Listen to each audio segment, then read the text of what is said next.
Snoop, we're back. I know, we're back. It's been so long for us since we've been on the ship. It's been like 3 weeks. Give or take, yeah. You've gotten dual citizenship since then. I don't understand how going to other countries It's works. a passport. Yeah, dual citizenship. Not dual citizenship. You can vote in so many elections. Oh, so many voting activities. So many. We gotta make more room for voting activities.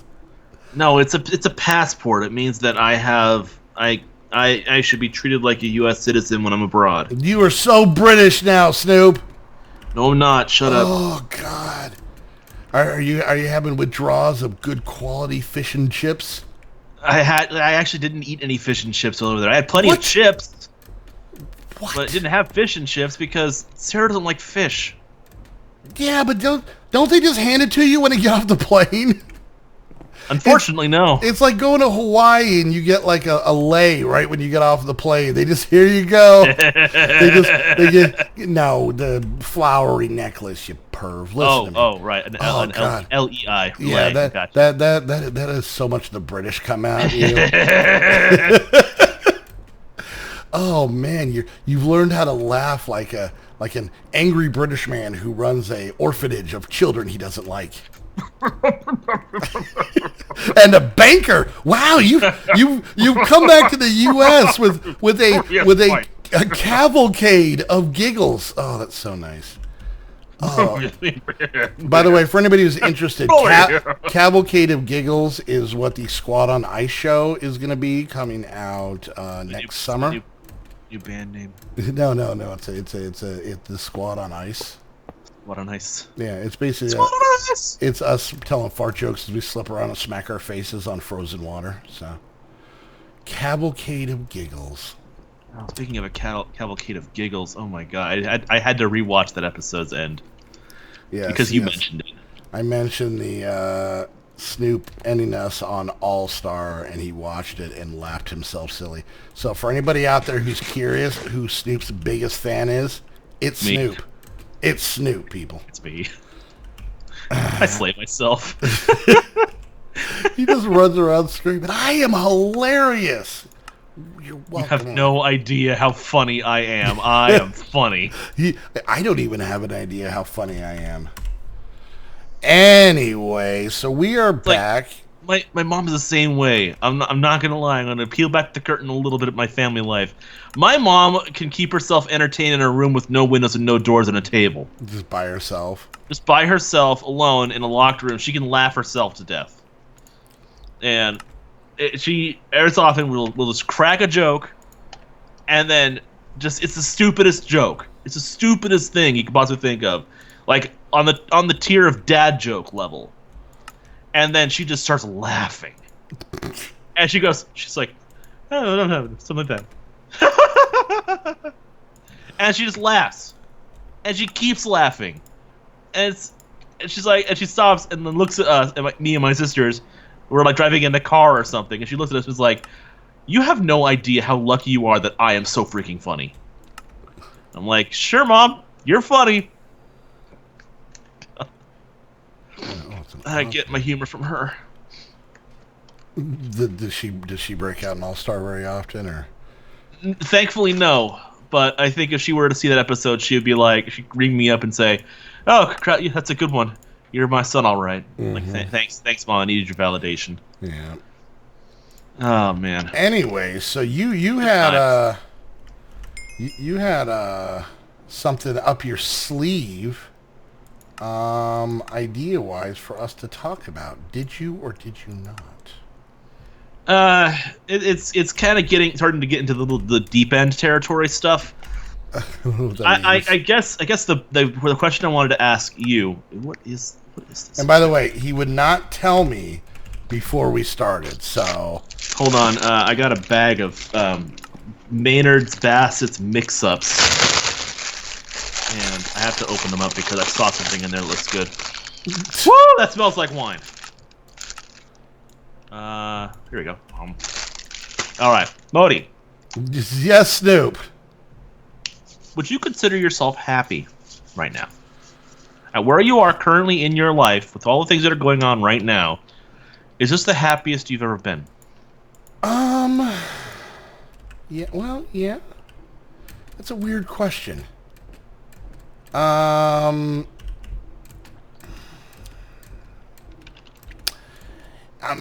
so I'm gonna ask some clarifying questions. Mm-hmm. Now, when you're okay, before I ask any clarifying questions, I want to emphasize this, and this is kind of a weird thing for me. Whenever it seems, whenever you talk about happiness, life happiness, right? Yeah. To me, it always seems a little bit of a tricky, kind of loaded question. And the reason is, for me, is generally notice, quote unquote, happiness in hindsight. Right. Do you know what I'm saying? So, you think back. Now, of course... You notice happiness after the fact as opposed to while it's happening. Because I'm very much... I'm very much an in-the-moment kind of guy. Meaning I don't... I mean, I probably, daydream about the future as much as anybody else does, right? Mm-hmm. But, whoops. But okay. But like I said, when it comes to happiness, it's kind of tricky because, of course, I was happy when my daughters were born. Okay, of course, that's pretty simple. And but at the same time, at that time, I would have been like, it's super freaky, because it is. I saw people come out of people, Snoop. That is insanely jarring. I don't care who you are. Okay. Right. By the way, I gotta run power down here, so I gotta see, what do I need? I need LV wire relays, and okay. So yeah, at the time, that is insanely intimidating. Besides the fact of like, oh crap, now I'm a dad, which don't even get me started on that. But yeah, I mean, everybody has kind of stressors. I'm always going to be somebody who's worried about money.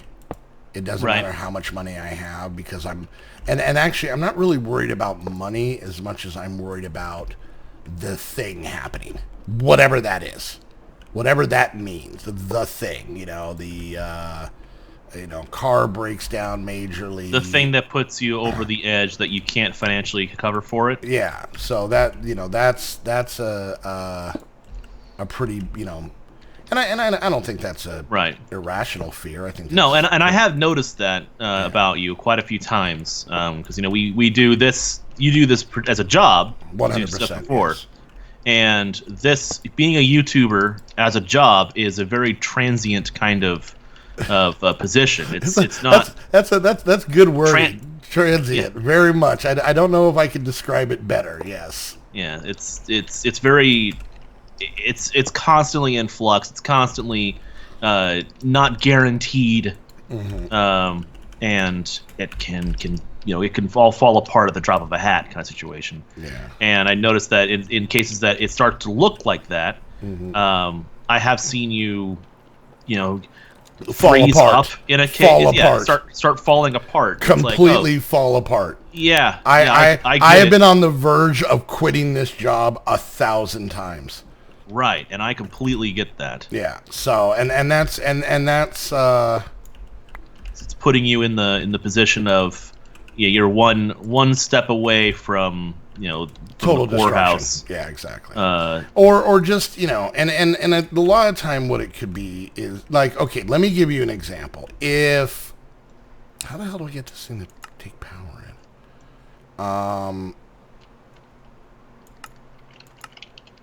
Oh, there we go. Okay, so let me give you an example. Yeah. And maybe there's a little explanation for anybody out there who may not know kind of personal details. So, I'm the dad of two daughters, who are technically both adults, 21 and 18. One of my daughters is a full-time student at university here, and my other daughter, well, she's here. And I mean that in the most loving, fatherly way possible. Anyways, and but they both still live at home. They have jobs, but so they're kind of spending money. Like if my daughter needs something for school or whatever, she kind of takes care of it herself. It's really not anything that I have to worry about per se. Right. But and then of course Heather's here, and then we have her 3 boys. So a lot of it has to do with that. Now, let's say if it was just me and Heather. Let's just, playing devil's advocate. Let's say that we, got an RV and just started traveling the country, right? Yep. What we make off of a lot of the stuff here, we would be insanely comfortable. We could obviously, take care of ourselves. I'm not saying we're staying in, we'd probably stay in the RV. I'm not saying we're staying at huge 5-star places or anything like that.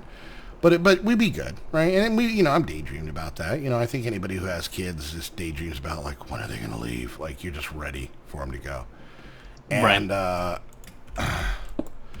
so there is this, constant fear of it all falling apart. And I think part of that comes from also the fact of how many YouTubers that Snoop we both have known. People that have been, to call them out, Husky. They've been quite successful. Very successful. For a while. For a long while. And then now it seems like they've dropped off the face of the planet. And from a YouTube standpoint, and like I said, I doubt Husky's going to see this, but if it wasn't for Husky, you guys wouldn't be watching this video. Because I wouldn't be here, and if I wasn't here, I don't think Snoop would be here. Okay, I don't think I'm talking out of turn. That's probably the situation, right? Right. And, well, definitely it was for Husky. I wouldn't be here, because I would never have seen his, the OPMC server. That had me in it, and that's how we met, exactly. Exactly. I probably wouldn't be with I wouldn't be with Heather, because that's how she found me. And the chain of events rolls on, right? Yep. So, let's use some of this raw marble. Anyways, and so no, I still, the video you guys are watching right now that we're recording right now is being recorded on a computer that Husky bought me because my crappy computer died and I didn't have the money to replace it, and that was 4 years ago, and I'm still running hard on this thing. I would say 3,000, 4,000, or 3,000, 3,500 of the videos I made have been on this machine. So, anyways, but Husky got burnt out. He he didn't really dig it anymore, and I don't blame him at all. But and that's another thing I've constantly been nervous about. Is that there's just that one day that you wake up and you're like, oh, God, I don't want to do this anymore. And we recorded a lot of videos. We've done a ridiculous amount of off-camera work, and we're still here. We're still rolling, Yep. But I think I'm most fearful of one day people are like, you know what? I'm good. That was a fun ride. I don't want to watch him anymore. Yeah. And here and this is kind of a little bit of a shot for any potential future YouTubers or small YouTubers out there, which trust me, and Snoop are very much still in that category.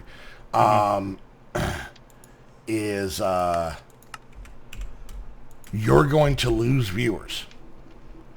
There are people that are going to either outgrow you, the novelty will wear off, they'll get bored, they'll get busy, their interest will change, and there's not a damn thing you can do about it, and you kind of have to be cool with it, It happens. It's the nature of things. It does. But the biggest thing that this whole project comes down to is there kind of has to be an even flow of new people coming in to people leaving.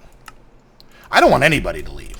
I want everybody to stay here. There are people that, Snoop, we could both say that we have fans that have been leaving comments to us for years. Yeah. There are people that subscribe to us. I had people who have been like, hey, I've been subscribed to you since 300 subscribers. What? What? Don't tell me. And anyways, so and trust me, I remember your question. I'm trying to actually get back to it, but so yeah, so there is that nervousness of this, but Heather and I we're renting, but we have a pretty decent house. We like it, we like it here. We love the area, not only where our house is, but the city we live in. We think it's pretty, it's a good place to live. The kids like it. The schools are great. A million other things. There's food in the fridge. Heather and I have the option to, every once in a while go out. We don't go crazy. We're not one of those people that goes to let's go get dinner and go to a place that's like $600 a plate or anything like that. But right. we're more like, let's splurge and go to Denny's kind of people. But yeah, so I mean, we got all that going. So yeah, I mean, I would say I can say without going into the whole hindsight type thing. But yeah, I'm happy. Now the question is, what about you? So, and is there anything that prompted this question, or is it something that just popped in your head? It was just something that really popped into my head. Okay. It's like I was just thinking about things in the future and what's going on right now and how things are with me and Sarah and all this. And I was thinking, I'm like, man, I'm pretty damn happy right now. Good. Now, I will say that I have been living on my own for not a very long time in the grand scheme of things. I'm 32 years old. Compared to your age is what you're compared to my age, compared to where I'm at, and also compared to the previous generation and where they were at my age. Like my parents moved out on their own at age 18, and they started the family when my mom turned 18 and my dad was 21. Yeah, and they started. That's it. That's time. It's time to start a family, and by comparison. But on the other hand, I will say this though, and at this time, this is one of those things to where me and you end up almost falling into a different generation, because I'm a lot. Well, okay, I'm like your parents, but I think what you're talking about had a lot more to do with was on purpose. So, for example, I got had my first kid at 20. I got married at 20. Had my second kid at 22. It wasn't like I was 15 daydreaming about that day. You know what I'm saying? It happened, and not necessarily in what would be considered the quote-unquote right order, right? Right.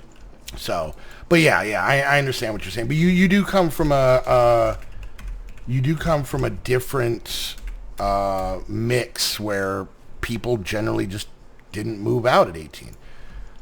Right. And I think a lot of that, honestly, though, and I will say this in any sort of, quote unquote defense is, for anybody who might look badly on that, is, I think a lot of that also has to do with your life situation. I grew up in a small town that I was bored as hell in. There was nothing to do, and I daydreamed about moving out of that town for years. So for me, and it wasn't like, suppressive. It's not, it wasn't footloose. It wasn't like we weren't allowed to dance or anything like that. Kevin Bacon didn't come to town. But I just wanted to go someplace where I lived next to in a town right next to a retirement town. Like, I didn't know that stores stayed open past 7 p.m. until I was well into my teens. And it was mind-blowing. But yeah, I was just itching to get out of the house. Now, you grew up suburbs, right? Yes. But I think you grew up...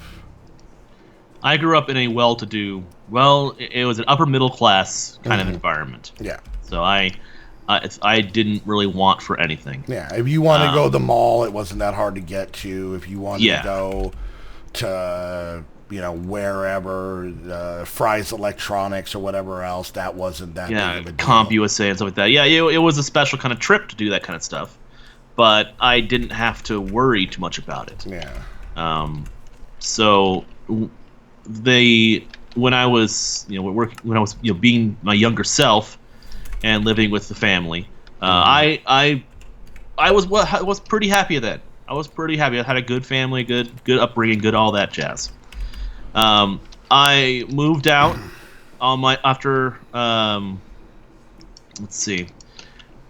I was with the family in the house until about until I was 26. You finished college and then got situated work-wise. You did it smartly.